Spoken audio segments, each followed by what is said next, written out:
ابھی چند دن قبل شہاب نامی ایک شخص جن کا تعلق کیرلا سے ہے حج بیت اللہ کے لیے اپنے گھر سے روانہ ہوئے۔ درمیان میں لوگوں کی ملاقاتیں جو ان سے ہوئیں اور انہوں نے جو لوگوں سے گفتگو کیا، لوگوں سے جو بات چیت کیا، ان کی گفتگو سے، ان کی بات چیت سے ایسا لگا کہ واقعی وہ ایک مہذب گھرانے سے تعلق رکھتے ہیں، اور ان کا تعلق ایک ایسے گھر سے ہے جو تربیت یافتہ گھر ہے۔ اور ایک حدیث مجھے یاد آئی، ایک موقع پر اللہ کے پیغمبر صلی اللہ علیہ وسلم نے ارشاد فرمایا کہ اگر کسی کے والدین کو دیکھنا ہو، کسی کے ماں باپ کو دیکھنا ہو تو اس کی اولاد کو دیکھ لو، اس کی اولاد کو دیکھ لو۔ اس کی اولاد کو دیکھنے کے بعد حقیقتاً ان کے والدین کا اندازہ ہو جاتا ہے کہ واقعی ان کے والدین کس درجے کے ہیں۔ تو میں یہ عرض کرنا چاہتا تھا کہ شہاب بھائی جو کیرلا کے رہنے والے ہیں اور حج بیت اللہ کے لیے اپنے قدموں کو آگے بڑھایا، تو یہ تو کنفرم ہے کہ اللہ تبارک و تعالیٰ کی بغیر مرضی کے ایک پتا بھی نہیں ہلتا، ایک ذرہ بھی نہیں ہل سکتا بغیر اللہ کی مرضی کے۔ تو جب بغیر اللہ کی مرضی کے کوئی پتا نہیں ہل سکتا تو پھر شہاب بغیر اللہ کی مرضی کے کیرلا سے نہیں نکل سکتا۔ پتہ یہ چلا کہ کیرلا سے حج بیت اللہ کے ارادے کو لے کر شہاب بھائی نے جو سفر کیا ہے وہ اللہ تبارک و تعالیٰ کے گھر کے لیے کیا ہے، اور اللہ کے مہمان بننے جا رہے ہیں، اللہ کے مقدس گھر کے مہمان بننے جا رہے ہیں۔ لہذا ان کا ایک ایک قدم، ان کی ایک ایک حرکت اور ان کے ایک ایک لمحے اور ان کی ایک ایک ساعت واقعی اللہ تبارک و تعالیٰ کے دربار میں قبول ہے۔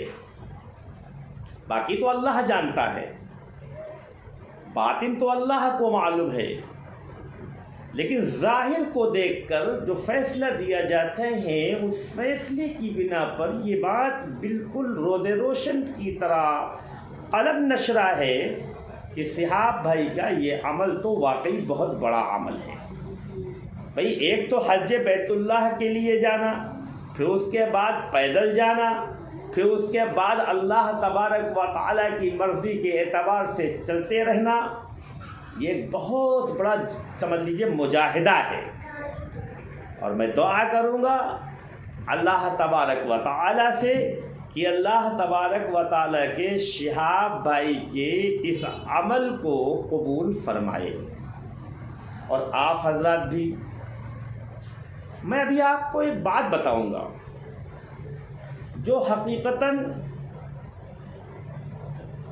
بہت ہی بڑی بات ہے، اتنی بڑی بات ہے کہ پوچھیے مت کچھ۔ کیونکہ میرے محترم دوستوں اور بزرگوں اور میری مائیں اور میری بہنیں اور جو میری معروضات کو سن رہے ہیں حضرات، میں گزارش کرتا ہوں تمام لوگوں سے کہ دیکھو بھائی، جب بھی کوئی عمل کرو تو اس کے اندر اخلاص پیدا کرو، کیونکہ جس عمل کے اندر اخلاص نہیں ہوتا ہے وہ عمل جو ہے اللہ کے دربار میں قبول نہیں ہوتا، اور جس عمل کے اندر اخلاص نہیں ہوتا تو پھر اس کے اندر ریا قبضہ کر لیتی ہے۔ مطلب دیکھیے، ہر عمل کے اندر دو میں سے ایک چیز ضرور ہوگی، دو میں سے ایک چیز ضرور ہوگی۔ تو یا تو ریا ہوگا اس عمل میں اور یا تو اخلاص ہوگا۔ اب دیکھیے ریا کیا ہے اور اخلاص کیا ہے، ان دونوں کو سمجھنا بہت ضروری ہے۔ دیکھیے ریا کہتے ہیں یعنی کسی کام کو اس لیے کیا جا رہا ہے تاکہ لوگ اس کو کیا کہتے ہیں پسند کریں، اور لوگ اس کو پسند کرنے کے بعد اس کی تعریف کریں اور واہ واہ کریں۔ اور ایک تو یہ ہوتا ہے کہ لوگ چاہے واہ واہ کریں چاہے نہ کریں، لوگ ہمارے عمل کی تعریف کریں یا نہ کریں، لوگ ہمارے تعریف کیا کرتے ہیں ہمارے عمل سے خوش ہوں چاہے نہ ہو، لیکن میرا اللہ میرے عمل سے خوش ہو جائے۔ صحاب بھائی نے جو اتنا بڑا مجاہدہ کیا ہے، جو اتنا بڑا عزم مصمم کیا ہے، جو اتنی بڑی کیا کہتے ہیں قربانی دے رہے ہیں کہ اپنے گھر سے 25 کلومیٹر کا روزانہ سفر طے کر کے حج بیت اللہ کی طرف رواں جوا ہے، قابل اعتبار ہے، قابل تعریف ہیں، باعث فخر ہیں۔ اور صحاب بھائی کے اس عمل کو اللہ تبارک و تعالی قبول فرمائے، اس بات کی دعا بھی کرنا چاہیے۔ اور اللہ تبارک و تعالی صحاب بھائی کے اس عمل میں اخلاص عطا فرمائے، بھرپور اخلاص عطا فرمائے۔ بھائی دیکھیے صحاب بھائی ہوں یا ہم ہوں یا آپ ہوں، کوئی بھی جب عمل کرتے ہیں تو وہ اس لیے کرتے ہیں کہ ہمارا اللہ ہم سے خوش ہو جائے۔ جو اللہ والے ہوتے ہیں، جو ایمان والے ہوتے ہیں، جو اللہ سے محبت رکھنے والے ہوتے ہیں، جو اللہ تبارک و تعالی سے لگاؤ رکھنے والے ہوتے ہیں، اور جنہوں نے کلمہ لا الہ الا اللہ محمد الرسول اللہ کا دل سے اقرار کر لیا ہے اور زبان سے اظہار کر دیا ہے، اور کلمہ لا الہ الا اللہ کے مطالبات کو بھی پورا کر رہے ہیں، تو گویا کہ وہ مومن ہیں۔ اور پھر ان کا یہ یقین بن جاتا ہے، کیا یقین بنتا ہے؟ آمنت باللہ و ملائکتہ و کتبہ و رسلہ والیوم الآخر، یہ اس پر ایمان ہو جاتا ہے ان کا، اللہ پر ان کا ایمان ہوتا ہے، ملائکہ پر ان کا ایمان ہوتا ہے، اللہ کی کتابوں پر ان کا ایمان ہوتا ہے، جنت اور جہنم پر ان کا ایمان ہوتا ہے، مرنے کے بعد زندہ ہونے پر ان کا ایمان ہوتا ہے۔ یہی تو ایمان ہے، اسی کا نام تو ایمان ہے۔ اور جو ایمان والے لوگ ہوا کرتے ہیں، جب کوئی اعمال صالح کرتے ہیں، اعمال صالحات کرتے ہیں، تو اللہ تبارک و تعالی ان کے اس عمل کو قبول فرماتا ہے۔ کیا فرماتا ہے؟ قبول فرماتا ہے۔ میرے محترم دوستوں اور بزرگوں، صحاب بھائی کا یہ عمل، ان کی یہ قربانی، حج بیت اللہ کی طرف رواں دوا، حج بیت اللہ کی طرف جا رہے ہیں، مطلب کیا ہے؟ شاپنگ کرنا نہیں ہے، روڈ شو کرنا نہیں ہے،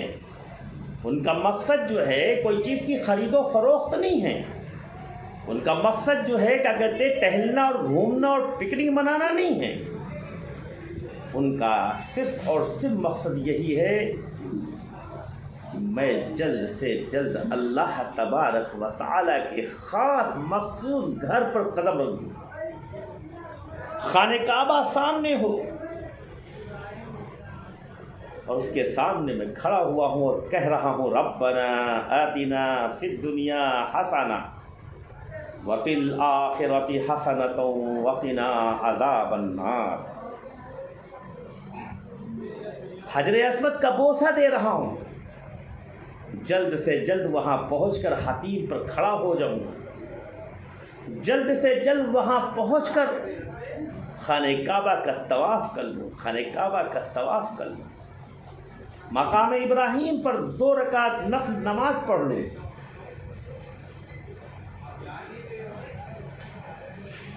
مسجد عائشہ سے احرام باندھ لوں۔ یہی تو ایک عمرہ اور حج کر عرفات کے میدان میں پہنچ جاؤں، مینا کے میدان میں جا کر قربانی کر دوں، مزدلفہ کے راستے سے گزر ہو جائے، مینا میں قیام ہو جائے، یہی سب تو ہے۔ یہی امنگ، یہی خواہشات،